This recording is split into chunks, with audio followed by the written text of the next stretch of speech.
Senior تجزیہ عدنان عادل صاحب ہمیں جوائن کر چکے ہیں. عدنان صاحب کیسے ہیں آپ؟ بہت شکریہ. بالکل ٹھیک ہوں. موسم کا آپ ذکر کر رہے تھے نا, موسم تو اچھا ہو گیا, پلیزنٹ ہو گیا نا.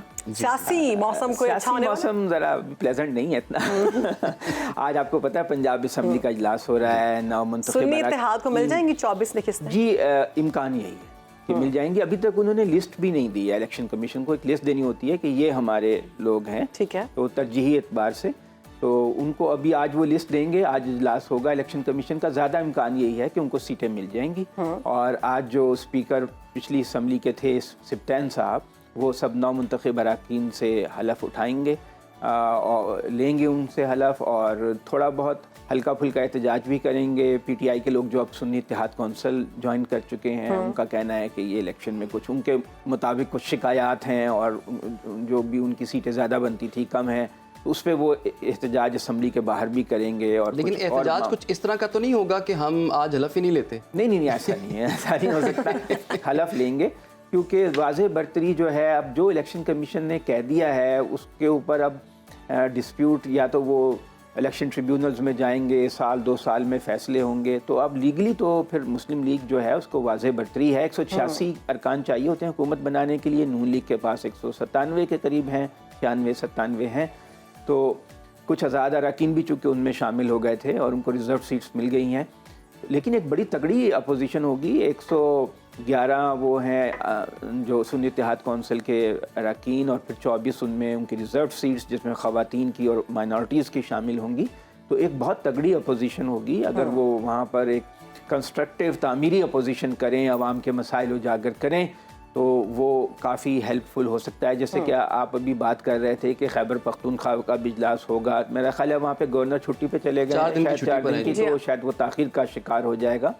لیکن یہ کہ وہاں بھی علی امین گنڈاپور کو نامزد کیا ہوا ہے انہوں نے, اور وہ سنی اتحاد کونسل یا تحریک انصاف جو بھی کہہ لیں آپ, جی, تو وہ ان کی واضح برتری ہے بہت زیادہ, اور وہ آسانی سے وہاں الیکٹ بھی ہو جائیں گے. بلوچستان کا بھی کچھ واضح نہیں ہے, لیکن زیادہ امکان ہے کہ پیپلز پارٹی کے نامزد جو زیادہ لائکلی کینڈیڈیٹ ہیں وہ قدوس بزنجو صاحب ہیں, لیکن ان پہ کچھ اختلافات بھی ہیں. ثناء اللہ زہری بھی امیدوار ہیں وہاں پر.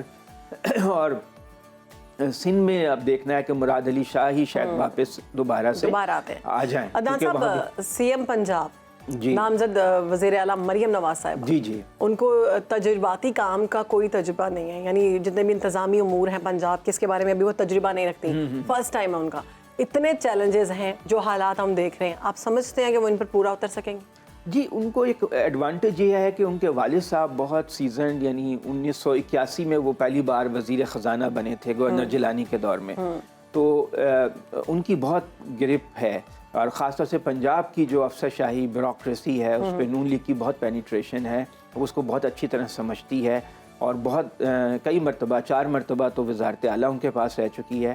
تو ان کو نواز شریف کی اپنے والد کی سپورٹ حاصل ہوگی, اور میرا خیال ہے اہم فیصلے ان کی مشاورت سے ہوں گے. کہ بیک اینڈ پہ نواز شریف ہی چلائیں گے. نواز شریف ہوں گے, اور ان کے رانا ثناء اللہ جو ہیں وہ بڑے ایکسپیرینسڈ سیاستدان ہیں. وہ الیکٹ نہیں ہوئے ہیں, لیکن وہ ہو سکتا ہے گورنر بن جائیں, یا ہو سکتا ہے کہ وہ ایڈوائزر کے طور پر انفارمل, اور بعد میں گورنر تو پیپلز پارٹی کا پنجاب میں آ رہا ہے, تو پھر ضمنی الیکشن کے ذریعے بھی وہ الیکٹ ہو کے آ سکتے ہیں. ایڈوائزر کے طور پر بھی, تو ڈی فیکٹو پہلے بھی زیادہ تر جب شہباز شریف وزیر اعلیٰ تھے تو رانا ثناء اللہ کے بڑے اختیارات تھے. جی, تو وہ ایک طرح کے ڈپٹی چیف منسٹر تھے. تو بہت سے ایسے ایکسپیرینسڈ لوگ ہیں پنجاب میں جو ان کو ہیلپ کر سکتے ہیں, ہیلپ کریں گے. پھر یہ کہ دیکھیں پہلی بار پنجاب میں شاید ایک خاتون وزیر اعلیٰ آ رہی ہیں, تو اس طرح سے ایک ویمن امپاورمنٹ بھی ہو گئی ہے. اور اب انہوں نے بہت سے وعدے کیے ہوئے ہیں, جیسے لاہور سیالکوٹ کے درمیان ٹرین چلانے کا وعدہ ہے, اور کوئی بورے والا میں ایئرپورٹ کا ہے, اور پھر وہ بجلی کا. یہ بتائیے جو وعدے کیے جاتے ہیں واقعی پورے کرنے کے لیے کیے جاتے ہیں؟ دیکھیں اگر نہیں کریں گے تو عوام پھر اگلے الیکشن میں ووٹ نہیں دیں گے نا, وہاں کے لوگ ناراض ہو جائیں گے. مفت گھر دینے کا بھی کیا گیا تھا. ہاں, لیکن اب یہ کہ وہ انہوں نے بہت سی اپنی جو پہلی اسپیچ کی اس میں کہا کہ یہ میری ریڈ لائن ہے, فلاں چیز میری ریڈ لائن ہے.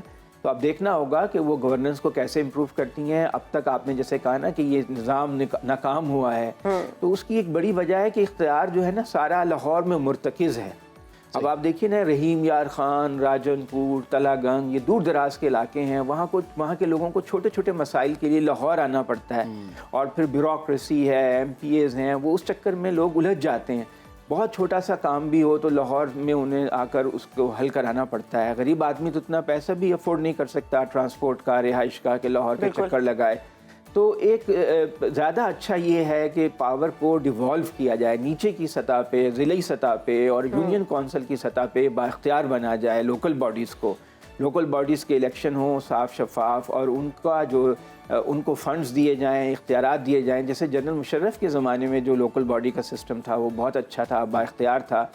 उसको मज़ीद मौसर बनाकर उसको लाना चाहिए ताकि ये निज़ाम आवाम के लिए कुछ कर सके। अच्छा अदनान साहब, ये बताइए, ये मरीम नवाज़ जो हैं, जब से पॉलिटिक्स में उन्होंने कदम रखा है, बड़े जो अंकल्स हैं ना काफ़ी नाराज़ हो गए हैं। शाहिद खान अब्बासी जो हैं वो पार्टी से दूर हो गए, चौधरी निसार खान दूर हो गए, सीनियर जितने भी लोग थे ना वो थोड़ा बैक एंड पे चले गए हैं। अब पंजाब जब मरीम नवाज़ के हवाले होने जा रहा है, एज ए वज़ीर आला परफॉर्म करेंगी, तो आपको लगता है कि वो पंजाब की जड़ें ज़्यादा मजबूत होंगी या यहाँ पर भी कॉन्फ्लिक्ट जो है वो बढ़ता नज़र आ रहा है? नहीं, ऐसा नहीं है। अमूमन ऐसा होता है कि ख़ानदानी सियासत है ना हमारे मुल्क में। भुट्टो साहब के बाद बेनज़ीर भुट्टो आ गई थी पीपल्स पार्टी में, तो जितने पुराने सियासतदान थे, मुमताज़ भुट्टो, मुस्तफ़ा जतोई, डॉक्टर मुबश्शिर हसन, वो सब पीछे चले गए थे और बेनज़ीर ने उनको अपने करीब नहीं रखा था। उन्होंने यंग लॉट को अपने करीब लाया था, तो अंकल्स को पीछे कर दे, क्योंकि उनके होते हुए उनकी शख्सियत दब जाती है। तो यही मामला जो है वो मरियम के साथ भी है। तो जो सीनियर सियासतदान हैं वो उनके साथ कंफर्टेबल महसूस नहीं करते, जैसे शाहिद खान। और ये भी कहा गया कि अंदर की खबर ये थी कि जी हुजूरी नहीं की जाती हमसे। जी,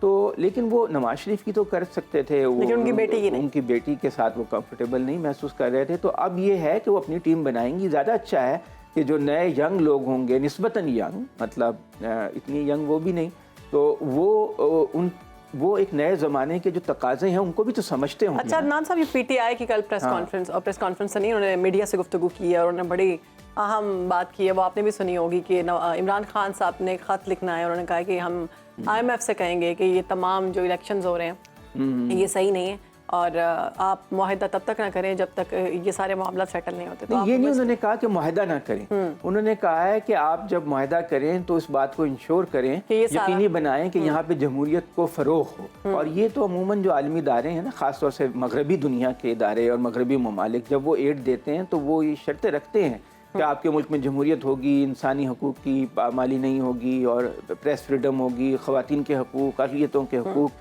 ये वहाँ उनके नज़दीक बहुत है। मफाद के लिए ये चीज़ ठेस नहीं पहुँचाएगी?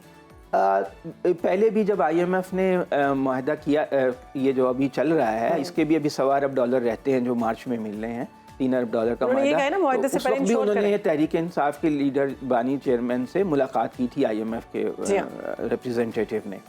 तो वो हर पार्टी को, बड़ी पार्टी को एतमाद में लेते हैं, और उन्होंने तब भी ये कहा था कि इलेक्शन जो हैं अगर फ्री फेयर हों तो मैं इस मुआहदे को सपोर्ट करता हूँ।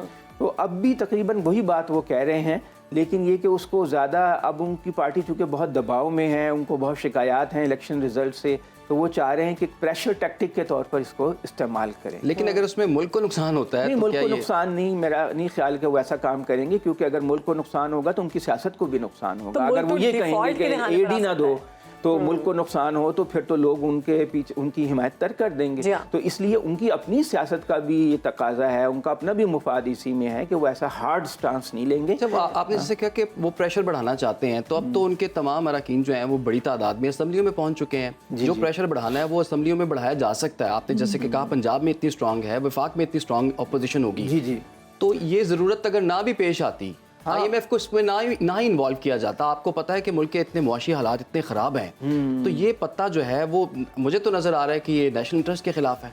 जी, देखिए, अगर तो वो ये कहते हैं कि पैसे ना दो, फिर तो नेशनल इंटरेस्ट के ख़िलाफ़ होगा। लेकिन अगर वो कहते हैं कि भाई आप अपना जोर लगाएं कि यहाँ इलेक्शन जो है फ्री फेयर इंश्योर किए जाएँ, फिर तो ठीक है कि भाई अब जो उनकी शिकायत हैं, अब इलेक्शन ट्रिब्यूनल में 5-5 साल तक फैसले नहीं होते।